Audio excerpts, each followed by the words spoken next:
freaking race car over here. Got Dylan's car. Gonna be putting a new engine in this thing. Mistakes were made. Oh, he's over there. He didn't hear me. But we're gonna go get this inside and get an engine in it. What do you guys think of the new wrap design? You guys aren't really the big drifters, so you wouldn't really understand having a livery, but you know, I think it looks sick. All right, so there's a hurricane going on, but we're putting Dylan's engine back in his car. So there was an issue before with some oil pressure issues. There's possibly a little RTV in the pickup. Stuff happens. We got a new motor, Gen 2, going in here. I'm gonna try to break 420 horsepower. Well, no RTV in the pickup this time. Yeah. I don't know where it came from. I think it came from the oil pan gasket, but it caught the oil, got caught. Little hurricane. We're trying to film here. So we got Gen 2 truck motor, Gen 2 Mustang cams, oil pump gear, crank gear. Gonna plop that right in here. I'm gonna go drop the K member while Dylan's finishing up, buttoning up the engine. So let's go.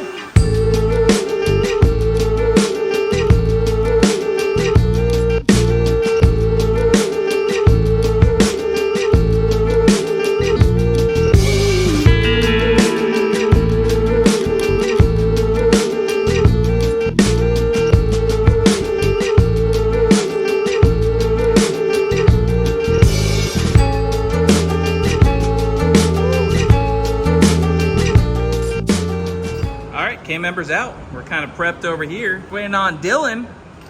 We're doing accessories. Power by the hour. Yep, he runs the mechanical power steering pump. Seems to be the a good setup for the drifting. You know, with a good trans cooler. Eventually, I'm going to try out electric power steering pumps. I know the Volvo pumps tend to struggle to keep up in a drift application where you're going lock to lock so much.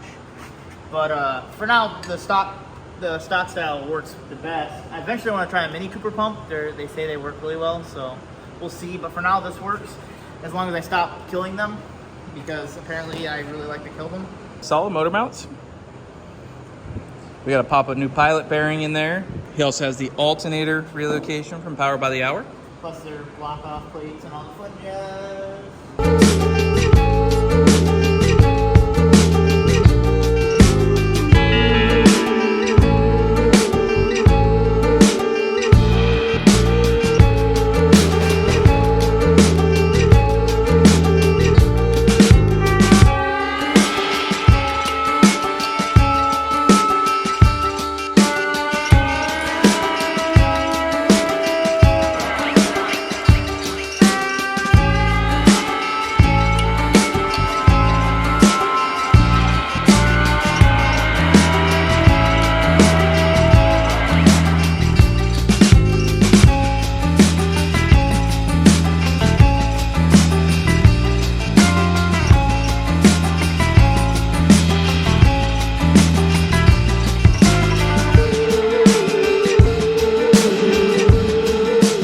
So we were gonna push through and get the engine trans, everything in, but the trans has some dowel pins stuck into it, and obviously the engine has the dowels there.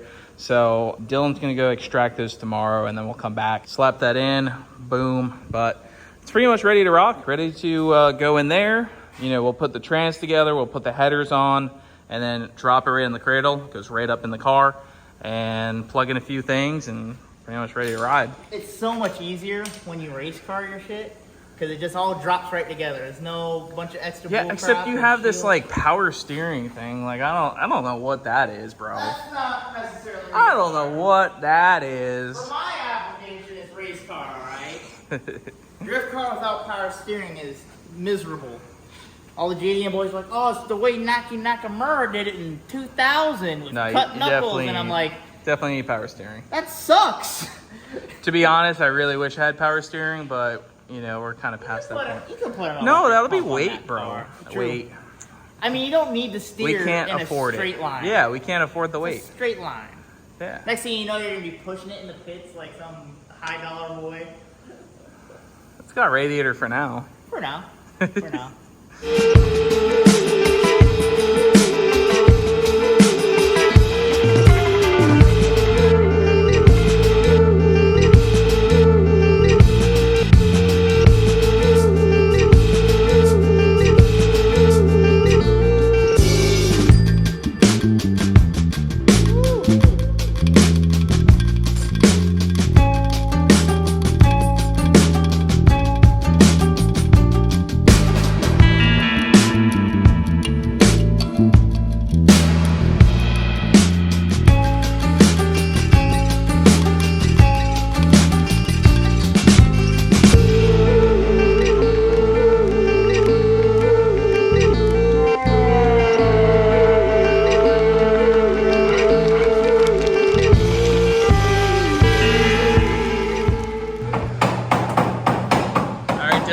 Making out? We're making steering shaft almost attached.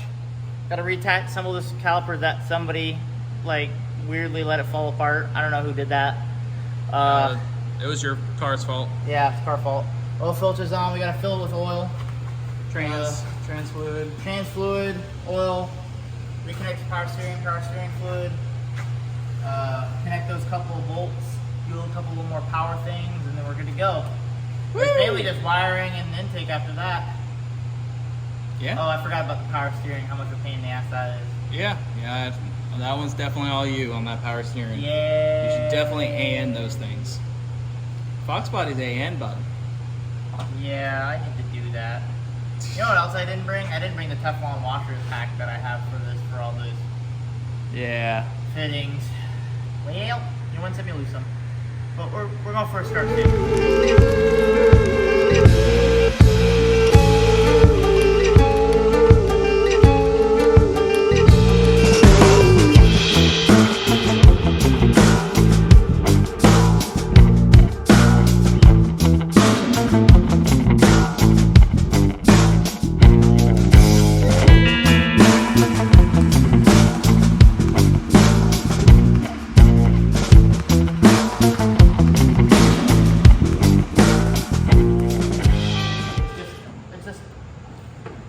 Yeah, man. Just cut it up. Just right there. Yeah, just cut it up, dude. We're good. Just cut a big hole. You know what? It's perfect because the Duraflex is warped and sags right there. It doesn't Oh sag. yeah, it'll fix it. See, it's simple. You buy the Duraflex hood, and in order to fix the sag, you just Coyote swap and put a Boston tape, and you know it fixes the sag. Yeah.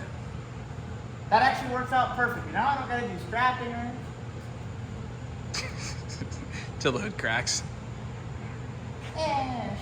All right, so as far as we know, we're ready to go. We got power steering fluid, we got oil in there, no water yet, but we got the VCT controller set. Fingers crossed. About to see Dylan either be very happy or... So goddamn impressed. I might just quit driving cars in general. Yeah, so reiterate, Gen 2, truck motor, Mustang cams, Mustang phasers, oil pump gear, crank gear, otherwise stock motor. We pulled off one bearing, cap, took a look at it, looked beautiful. Looks like a healthy motor. So, You need to do anything with the clutch? It's just loose, right?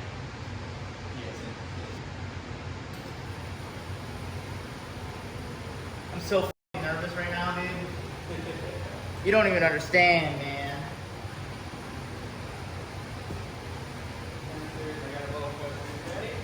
Yeah.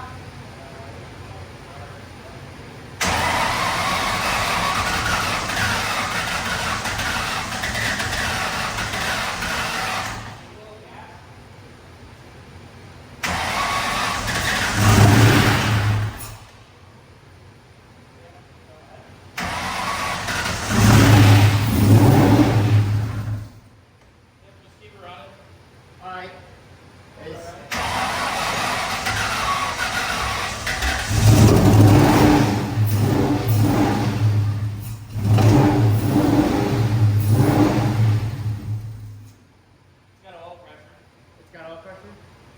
Is that noise it made noisy?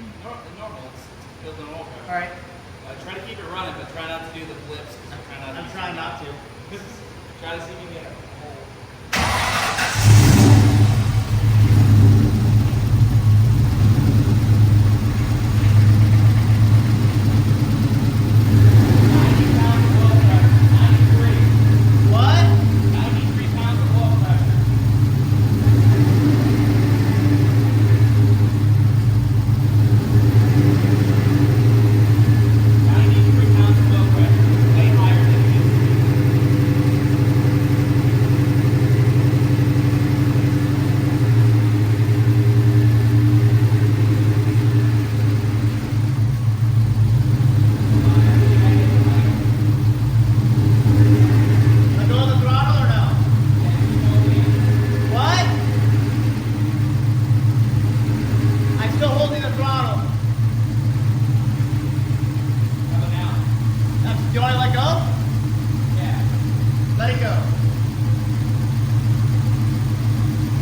Well, we gotta watch the noise factor.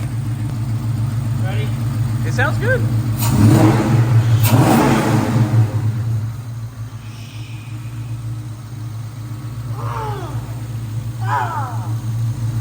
It's good.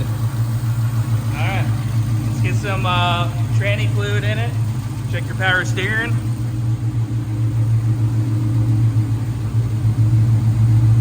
She's alive. See, oil pressure 60, fuel pressure 51.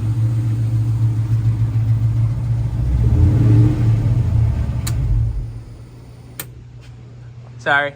You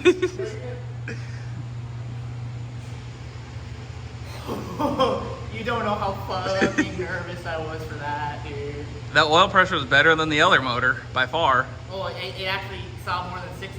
Yeah. So the other motor, like, it would hit 60 and then it just wouldn't go past it. Yeah. Idled on its own. Dude, the noises it made when before still building oil pressure the first couple of seconds. It's just the lash adjusters. I know, but it sounded like knocking, and I was like so heart sunken for a second. That's it, dude. It lives. Yeah. I missed it. Yes. Well. Dyno time. Yeah. Let's see what it makes with Mustang cams and horsepower. It's like 420, 430. I mean, it's better than 370. Yeah. And it's going to carry it a lot farther instead Maybe of just dying at 450. Who 65. knows? We'll see. Oh. All right. Well, safe to say Dylan's pretty happy. That was quite a bit of work to get this thing all back in the car, up and running. Got a little bit more to do. Got to zip tie some wires up, clean some things up, put some water in it, tranny fluid, you know the works. But I think we're going to go stick it on the dyno. Now, I noticed something since Dylan changed the VCT controller for the new setup, because we had a Gen 1 engine with truck cams. Now this is a Gen 2 engine. And I noticed that there's actually no setting to indicate between a Mustang cam set and a truck cam set, which means with his old Gen 1 truck motor, with truck cams, we're running basically Mustang cam timing. That's preset. We can't change it. With truck cams, which is probably the reason why this thing really didn't make very good power. So if I had to guess, actually, if Holly has some decent VCT settings, we actually should be in the 430 to 450 wheel horsepower range on this thing, which is, that's gonna be pretty rowdy. So comment down below what you guys think it's gonna make. We're gonna wrap the video up here, hit the like button. I know Dylan is stoked to have his car almost back and up and going. He's also been working on the Fox body for me. He's been buttoning up some random odds and ends, and hopefully we'll be shredding the two cars here by the end of the month. Sounds like fun.